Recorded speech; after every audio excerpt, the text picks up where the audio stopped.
Tehran आज सिर्फ एक जनाजे का गवाह नहीं बल्कि ईरान की सियासी, मजहबी और कौमी ताकत के बड़े मुजाहरे का मरकज बना हुआ है। रहबर आला सैयद आयतुल्ला अली खामेनी की आखिरी रुखसती में लाखों नहीं बल्कि 1 करोड़ से ज्यादा अफराद की शिरकत की तवक्को है। दुनिया की निगाहें तेहरान पर टिकी हैं। तेहरान की सड़कों पर इंसानी समंदर उमड़ पड़ा है। ग्रैंड मुसल्ला से शुरू होने वाला जनाजा शहर भर से गुजरेगा, जहां लाखों अफराद अपने रहबर आला को आखिरी सलाम पेश करेंगे। 2 रोज तक ग्रैंड मुसल्ला में आखिरी दीदार का सिलसिला जारी रहा। अश्कबार आंखें, बुलंद नारे और गम में डूबा हुजूम, हर मंजर ईरान के जज्बात की तस्वीर पेश कर रहा था। अमेरिका और इजराइल के खिलाफ नारे लगातार गूंजते रहे। जनाजे में ईरान की तमाम अहम सियासी और फौजी क़यादत एक सफ में नजर आई। सदर मसूद पेजेश्कियान, वज़ीर ख़ारजा Abbas Araghchi, parliament speaker Mohammad Bagher Ghalibaf, IRGC के आला कमांडर और दूसरे अहम ओहदेदारों ने रहबर आला को आखिरी खराज अकीदत पेश किया। अलबत्ता नए सुप्रीम लीडर मुश्तबा खामेनी की गैर मौजूदगी ने कई सवाल भी खड़े किए, जबकि अली खामेनी के दूसरे 3 फर्जंद तकरीब में शरीक रहे। हुकाम के मुताबिक जनाजे में 1 करोड़ से ज्यादा अफराद की शिरकत का इम्कान है। 1989 में आयतुल्ला रहुल्ला खामेनी के जनाजे के बाद ये ईरान का सबसे बड़ा जनाजा माना जा रहा है। तेहरान से जनाजा कुम, नजफ और करबला से लाया जाएगा और आखिर में मशहद में सुपुर्द खाक किया जाएगा। ये आखिरी रुखसती सिर्फ एक रहबर आला को विदाई नहीं बल्कि ईरान की सियासी, मजहबी और अवामी यकजहती का ऐसा मंजर है जिसे पूरी दुनिया गौर से देख रही है। ब्यूरो रिपोर्ट, सलाम टीवी। तो आपने देखा सड़कों पर किस तरह से जन सैलाब उमड़ा हुआ है और अपने रहबर मुअज्जम को खराज अकीदत लोग पेश करने के लिए हर दिन पहुंच रहे हैं। हमारे साथ खास मेहमान जुड़ गए हैं, उनका तारुफ आपसे करा देते हैं। सैयद आकिफ जैदी हमारे साथ हैं, शिया स्कॉलर हैं, ये बराह रास्त हमारे साथ ईरान से जुड़े हुए हैं। इसके अलावा मौसमी के सचदेव जी हमारे साथ हैं, फॉरेन अफेयर एक्सपर्ट हैं, और प्रोफेसर करूरी सिंह जी हमारे साथ हैं, इंटरनेशनल रिलेशन एक्सपर्ट हैं। आप सभी का बहुत इस्तकबाल है। सबसे पहले सैयद आकिफ जैदी साहब, आपसे ही समझना चाहेंगे वो मंजर कैसा है जब तमाम जो लोग हैं, ना सिर्फ लाखों बल्कि करोड़ों लोग पहुंच रहे हैं और अपने रहबर मुअज्जम को आखिरी विदाई दे रहे हैं। वो कैसा जज्बाती लम्हा है और क्या उनकी अहमियत है, इससे समझ आ रहा है। बिस्मिल्लाहिर्रहमानिर्रहीम। आपके सभी नाजरीन की खिदमत में आदाब और सलाम अर्ज करता हूँ। और जो इस वक्त तेहरान की सड़कों पर हो रहा है और कुछ दिन बाद कल से दूसरे शहरों में भी होगा, तेहरान में यानी ईरान में और इराक में, ये जो इस वक्त जारी है ये एक हिस्टोरिक इवेंट है। तारीख में कभी कभी, नस्लों में कभी इस टाइप का इवेंट होता है कि इतनी बड़ी तादाद में चाहने वाले, उनके दिल इस तरह से मुनक़लिब हों, उनके इरादे इस तरह पहले से ज्यादा मजबूत हों और इस तरह से ये एकजहती देखी जाए, न सिर्फ एक मुल्क के अंदर बल्कि जैसे मैंने अर्ज किया इराक में भी ये प्रोग्राम होगा। और इसके अलावा कई सारे दूसरे ममालिक हैं जहां से दरखास्त आई थी कि ये प्रोग्राम उनके मुल्क में भी हो, यानी जनाजा वहां भी ले जाया जाए, लेकिन मुख्तलिफ वजूहात और रुकावटों की बिना पर यह मुमकिन नहीं रहा। तो इस वक्त दुनिया की आबादी का एक बड़ा हिस्सा, डेफिनेटली जो दुनिया की आबादी में 2 अरब की तादाद में मुसलमान हैं वो तो हैं ही, उसके अलावा और भी लोग इस पूरे हिस्टोरिक इवेंट से मुतासिर हो रहे हैं। और मुझे हैरत होती है वो लोगों की जो जो ताज्जुब का इजहार करते हैं इस ताल्लुक से, जैसे कि अमेरिका का सदर है या दूसरे भी बाज लोग हैं। अगर उनकी ताज्जुब का इजहार जो है वो सच्चाई की बिना पर, यानी वाकई उन्हें ताज्जुब का एहसास हो रहा है, तो हैरत होती है कि कितनी कम इत्तला, कितनी समझ, कितनी कम मालूमात थी उनको इस शख्सियत के बारे में, उसकी महबूबियत के बारे में और उसके असर और रसूख के बारे में, जो सिर्फ एक मुल्क में महदूद नहीं है बल्कि पूरी दुनिया में असर रखता है। मैं कल 2 दिन तक मैं तेहरान में था जी। और ये 2 दिन तक जनाजा वहां रहा और मैंने नजदीक से इन हालात को देखा। लोगों के तादाद, लोग तादाद की बात कर रहे हैं, लेकिन तादाद के अलावा जज्बात की बात होनी चाहिए, और उससे ज्यादा बढ़कर, और मैं इस पर जोर देना चाहूंगा कि जज्बात से बढ़कर लोगों के शऊर और इरादे की बात होनी चाहिए। क्योंकि ये चीज जो हो रही है, ये यहाँ लोग, बल्कि दुनिया के कई हिस्सों में लोग इसको करबला के वाक़े की एक झलक देख रहे हैं।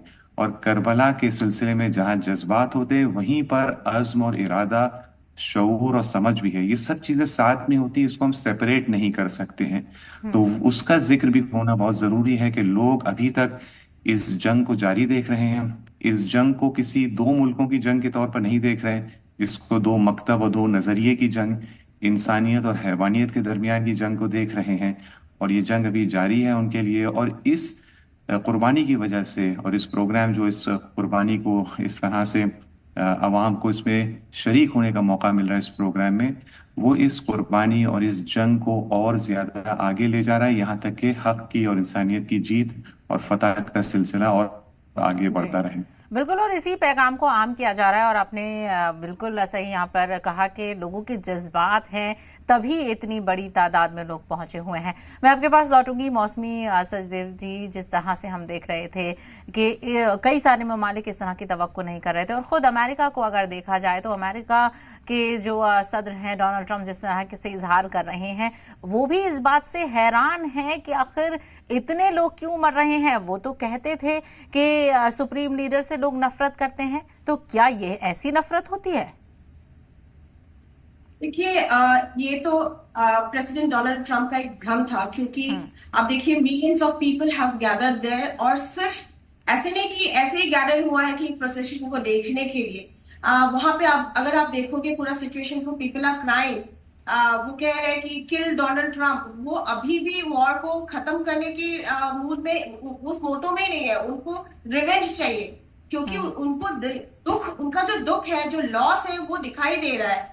क्योंकि वो खमैनी सिर्फ एक हेड ऑफ द स्टेट नहीं थे, उनके लिए एक रिलीजियस लीडर थे और अल्टीमेट डिसीजन मेकर थे ईरान के। सो उन्होंने कल ही, जैसे बहुत लोगों ने कहा है, he was the father of nation, तो ये दर्जा था। तो ये जो दुख है और लोगों के अंदर अभी भी रिवेंज, आप देखिए इजराइल के अगेंस्ट, यूएस के अगेंस्ट नारे लग रहे हैं उस फ्यूनरल प्रोसेशन पे।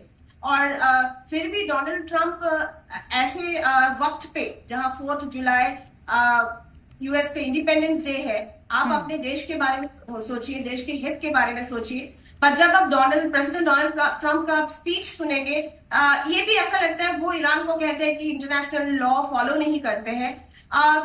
डोनाल्ड ट्रंप या यूएस कितना एथिक्स फॉलो करते हैं, जहां एक बड़े लीडर का वहां पे चाहे जो भी हो, उनका वहां पे फ्यूनरल है, और आप वहां पे बोल रहे हो 1 बॉम्ब एंड मैं सारे लीडर्स को उड़ा सकता हूं, लेकिन मैं नहीं कर रहा हूं क्योंकि हमारा टॉक्स, नेगोशिएशन जो टॉक्स बाकी है। फिर वो बोल रहे हैं कि ईरान के खिलाफ वहां पे जिससे बोल रहे हैं कि ये फेक टीयर्स, कुछ ऐसे शब्द जो प्रेसिडेंट डोनाल्ड ट्रंप बोल रहे हैं कि फेक टीयर्स। फेक टीयर्स ऐसे नहीं हो सकते। फेक टीयर्स के लिए मिलियंस ऑफ लोग गैदर नहीं करेंगे। और ईरान ने इस बड़े जो फ्यूनरल जो एक इवेंट बन गया, जैसे सर ने आप बोला, ये नॉर्मल एक female, it's a historical moment. Iran ने ये प्रूव कर दिया है कि Iran is still politically stable, और उन्होंने ये भी प्रूव कर दिया है कि इतना एक इन्फ्लुएंशियल लीडर खो देने के बाद भी, जहां इजराइल और यूएस ने कोशिश किया कि उनको रेजिम चेंज कर दिया जाए, वो नहीं हुआ। स्टिल बिल्कुल बिल्कुल, ये ताकत के मुजाहरे की बेहतरीन मिसाल के तौर पर भी इसको समझा जा सकता है। प्रोफेसर करूरी जी, जब देखा गया था, जब खामेनी का कत्ल हुआ था, उसके बाद जो अलग अलग कंट्रीज थे वहां से रिएक्शन धीरे धीरे आया था, लेकिन आज जब स्टेट फ्यूनरल हो रहा है तो सभी का डेलीगेशन भी इस बात को मान रहा है कि खामेनी किस तरह का असर रसूख रखते थे, और न सिर्फ किसी एक मजहब बल्कि अलग अलग मजहब का जो डेलीगेशन पहुंचा है, वो भी इस बात को बता रहा है कि उनकी बातों को, उनके अज़्म को किस तरह से दुनिया ले रही है। देखिए शेबा, इनका जो फ्यूनरल है उसको केवल मजहब की दृष्टि से नहीं देखना चाहिए। ये सही है कि वो पॉलिटिकल लीडर ही नहीं, शिया जो ब्रांच है मजहब की, उसके भी लीडर थे, लेकिन उससे आगे वो एक ह्यूमन बीइंग भी थे। और ह्यूमन बीइंग इस सीमा तक थे कि उन्होंने खुद ने कह दिया था कि मुझे एटॉमिक बम नहीं बनाना है, हम एटम बम नहीं बनाएंगे, हम एटॉमिक एनर्जी का यूज करेंगे।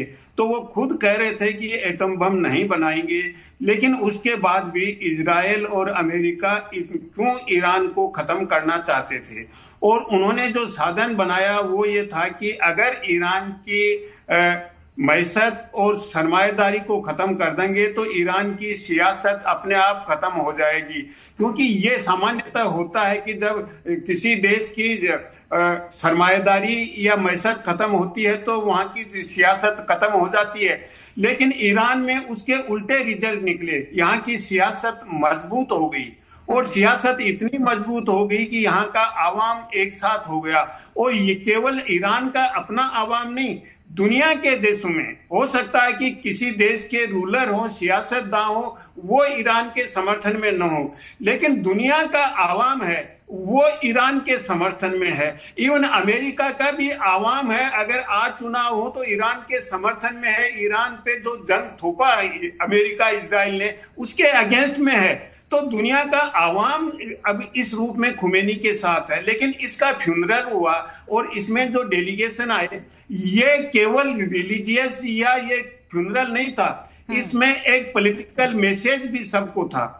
पॉलिटिकल मैसेज एक तो सबसे बड़ा ये था कि सऊदी अरब के डेलीगेशन को इनवाइट नहीं किया था, वो अनइनवाइटेड है, क्योंकि वो सऊदी अरब ये चाहता है कि इस रीजन में, वेस्ट एशियन जो गल्फ रीजन है, इसमें स्टेबिलिटी हो, बहबूदी हो और बाहर का हस्तक्षेप कम हो। ये सऊदी भी रियलाइज कर रहा है। तो दूसरा, जब डेलीगेशन वाले करोड़ी जी, छोटा सा जवाब दीजिएगा कि अमेरिकी प्रेशर भी इसको माना जा रहा है कि जो 10 से 12 ममालिक के डेलीगेशन नहीं पहुंचा है, तो अमेरिका प्रेशर भी उसको कंसिडर किया जा रहा है क्या? देखिए, निश्चित रूप से ऐसी रिपोर्ट आई है कि अमेरिका ने कुछ पे प्रेशर डाला, कुछ जो अरब ममालिक हैं उन पे तो डायरेक्ट प्रेशर डाला, रूबियो ने फोन किया और कुछ जगह अमेरिकन एम्बेसीज के थ्रू, लेकिन उसका कोई बहुत ज्यादा असर नहीं पड़ा। कुछ मुल्क पे पड़ा लेकिन सब पे नहीं पड़ा, क्योंकि वो देखिए अमेरिका का डिलेमा ये है कि अमेरिका एक तरफ तो वो कहते हैं कि हम जमहूरियत की बात करते हैं, दुनिया में जमहूरियत देखना चाहते हैं, दूसरी तरफ उनका जमहूरियत से कोई मतलब नहीं है। वो ये चाहते हैं कि अमेरिका स्पॉन्सर्ड ऑर्डर हो, अमेरिका के कहने से चले, अमेरिका के सबऑर्डिनेशन में काम करे, हमें ऐसे रूलर चाहिए। ईरान उसके सामने खड़ा हुआ, तो यही ईरान का सबसे बड़ा जो एटीट्यूड था वो अमेरिका को वो साफ तौर पर देखा जा रहा है, और अमेरिका भी शायद इस बात से किस्सा नजर आ रहा है। सैयद आकिब जी, क्योंकि आपने वहां के मंजर को देखा है अभी इस वक्त, और आवाम भी पल पल की चीजों को जानना चाहती है, किस तरह से लोग अपनी मोहब्बत का इजहार कर रहे हैं, और जो अमेरिका जो बार बार दुनिया को ये कह रहा था कि वहां के लोग लीडर से नफरत करते हैं, उस बात के झूठ से किस तरह से साफ तौर पर पर्दा उठ रहा है, और लोग किस तरह से इस सच्चाई को दिखा रहे हैं कि उनके जो लीडर थे, उनका जो अज़्म था, वो उनके लिए पहली तरजीह है। जी देखिए, यहाँ पे दो रंग नजर आ रहे हैं जब आप जाएंगे सड़कों पर, चाहे लोगों के लिबास में, चाहे जो हर तरफ कपड़े जो लगाए गए हैं, बैनर्स लगाए गए हैं, या मुख्तलिफ जो स्टॉल्स और सबीलें लगाई गई हैं, वो दो रंग उसमें नजर आ रहे हैं। एक रंग है काला रंग, और ये गम और सोग का रंग है, और दूसरा लेकिन साथ में रंग आपको बहुत नजर आएगा, वो लाल रंग है। और लाल रंग वो खास करबला की तहजीब से ताल्लुक रखता है कि जिसमें इंतकाम और इंसाफ का मुतालिबा है। और इस लाल रंग के बैनर्स के ऊपर एक ऐसा आपको नारा लिखा हुआ मिलेगा जो 1400 साल से करबला की याद मनाने वालों के दरमियान उसका जिक्र रहा है, या लसारातिल हुसैन, यानी ए इमाम हुसैन का बदला लेने वालों, उठो आगे बढ़ो, इस किस्म का नारा है। ये अरबी की ये इबारत है, आपको जगह जगह लिखी हुई मिलेगी। साथ में जो इस पूरे प्रोग्राम के लिए जो आप कह सकते हैं स्लोगन मुअय्यन हुआ है, तय हुआ है, वो है वी मस्ट राइज। अंग्रेजी में जगह जगह लिखा है, अरबी में, अंग्रेजी में, फारसी में, उर्दू में उसका तर्जुमा होगा कि हमें क़याम करना होगा, हमें इंसाफ के लिए उठ खड़े होना होगा। तो ये इसकी थीम है। जो लोगो इसका है वो एक ऐसी बंद मुट्ठी है, इस तरह से हर तरफ ये बंद मुट्ठी नजर आ रही है, क्योंकि ये बंद मुट्ठी का सिंबल भी शहीद रहबर की शख्सियत के साथ अब ये जुड़ गया है। क्योंकि उनका जब यहाँ जैसे खबरों में आया, जब उनका जनाजा मिला सारे उस मलबे के नीचे जहां पर हमला किया गया था, तो आप लोग शायद आपके नाजरीन कुछ जानते हो कि उनका एक हाथ शल था, काम नहीं करता था, क्योंकि आज से 45 साल पहले उनके ऊपर एक जानलेवा हमला किया गया था, जिसके नतीजे में उनका दाहिना हाथ जख्मी था और वो काम नहीं करता था, ऐसे ही एक तरफ रखा रहता था।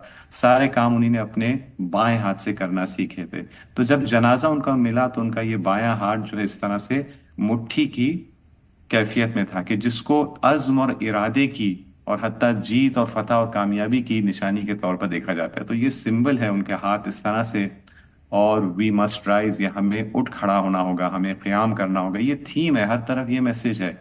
इंतकाम के मुतालिबे के साथ साथ, या इंतकाम का मुतालिबा भी इसके ज़ैल में है कि इसके जो मुजरिमीन हैं जिन्होंने उनको शहीद किया, या मीनाब में उन बच्चियों का, या हजारों और बेगुनाहों का उससे ज्यादा बड़ी तादाद में गजा में जो खून बहाया है, जो दूसरी जगहों पर लबनान में वगैरह में जो कत्ल गारत जारी है, इन सब के मुजरिमीन को सजा मिलनी चाहिए। हत्ता एप्स्टीन के उस जजीरे में जो जराइम अंजाम पाए, इनके मुजरिमीन को सजा मिलनी चाहिए है।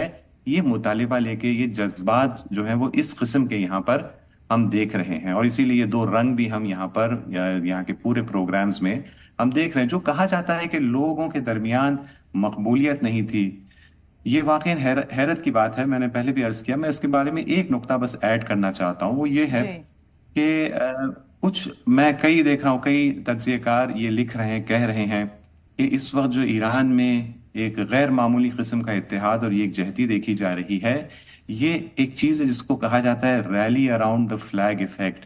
यानी कि जब किसी कौम या मिल्लत पर हमला होता है तो वो अपने आपसी इख्तिलाफात भूल जाते हैं, छोड़ देते हैं और मुत्तहिद हो जाते हैं। और इसको इस्तेमाल किया जा रहा है एक्सप्लेन करने के लिए कि क्यों इतनी ज्यादा यकजहती, इतना ज्यादा इत्तेहाद इस वक्त ईरान में नजर आ रहा है। मेरा ये मानना है कि ये जो एक्सप्लेनेशन प्रेजेंट किया जा रहा है, ये एक्सप्लेनेशन पूरी तरह गलत नहीं है, लेकिन काफी नाकिस और महदूद है। बात दरअसल ये है कि कई दिहाइयों से क्योंकि ये प्रोपेगेंडा फीड किया गया कि ईरान की अवाम जो है वो अपने हुक्मरानों को पसंद नहीं करती, इनकलाब इस्लामी से मुंह फेर चुकी है, खासतौर पर खवातीन, जवान वगैरह, ये सारी चीजें क्योंकि इतने सालों से ये प्रोपेगेंडा फीड किया गया, आज उसको जब देखते हैं कि उसके बरखिलाफ इतने कन्विंसिंग विजुअल्स वहां से आ रहे हैं ईरान में, तो एक स्ट्रगल किया जा रहा है कि कैसे हम एक्सप्लेन करें उस चीज को। हमने कई दिहाइयों से इसके बरखिलाफ कहा था, अब हम क्या कहें? तो बहुत से बहुत जो कह पा रहे हैं वो rally around the flag effect है। लेकिन हकीकत यह है कि ये चीज, मैं इनकार नहीं करता हूं कि जब हमला होता है तो कौमी इत्तेहाद बढ़ जाता है, लेकिन इस नोयत का जो हम इत्तेहाद इस वक्त देख रहे हैं, और जैसा क्लेम किया जा रहा था कि जनवरी के महीने में इतना इंतशार और तफरीका इस मुल्क में पाया जाता है, इस तरह से नहीं होता है। इतनी बड़ी पैमाने पर तब्दीली नहीं आती है। अगर ऐसे ही होता तो वेनेजुएला पर जब अमेरिका ने हमला किया तो वहां पर क्यों नहीं हुआ rally around the flag effect? वहां पर हमें ऐसी कोई चीज नजर नहीं आई। दर हकीकत दो चीजों को यहाँ पर मद्देनजर रखना है। सबसे पहली बात तो ये कि जो पुरानी कई दिहाइयों तक खबरें थी यहाँ पर कौमी इंतशार और आवाम की बेजारी की, वो ओवरवेलमिंगली प्रोपेगेंडा और झूठ थी। हाँ, इख्तिलाफ था, लेकिन हरगिज वैसा नहीं था जैसा मीडिया में पेश किया गया।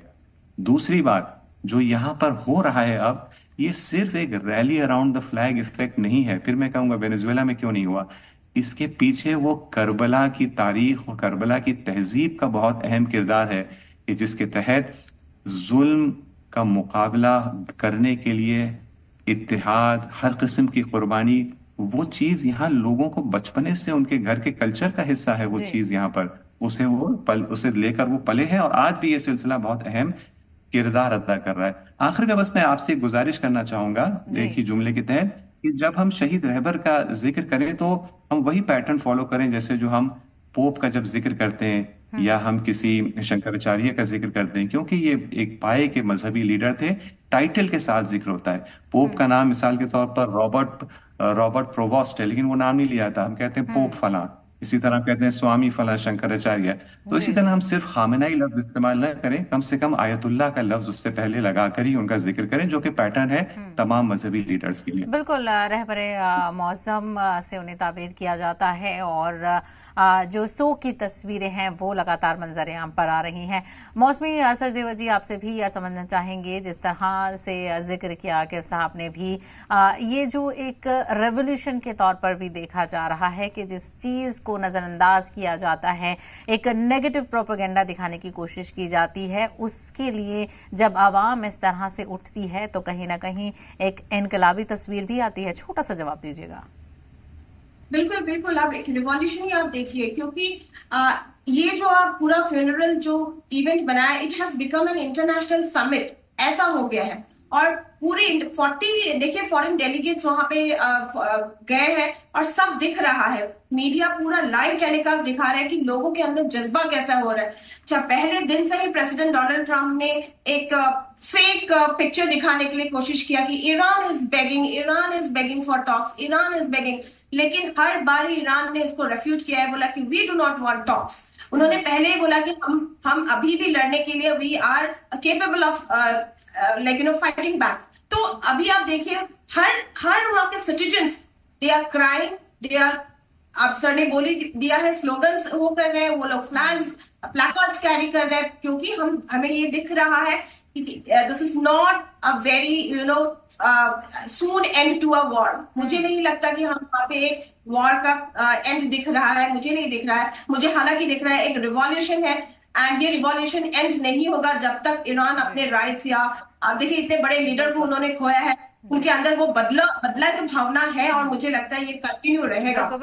करोरी सिंह जी, इस पूरे मंजरनामे को देखकर ये अंदाजा लगाया जा सकता है कि जो आने वाली टॉक्स होंगी, जो समझौते को लेकर बातचीत होंगी, उस पर जरूर असर पड़ेगा, क्योंकि पूरी दुनिया ये देख रही है कि किस तरह से ईरान एक तरह से ताकत का मुजाहरा भी कर रहा है। देखिए, आने वाली टॉक्स अभी इमीडिएटली नहीं होंगी। मुझे लगता है कि 18-19 तारीख के बाद शुरू होंगी, 18-19 के आसपास।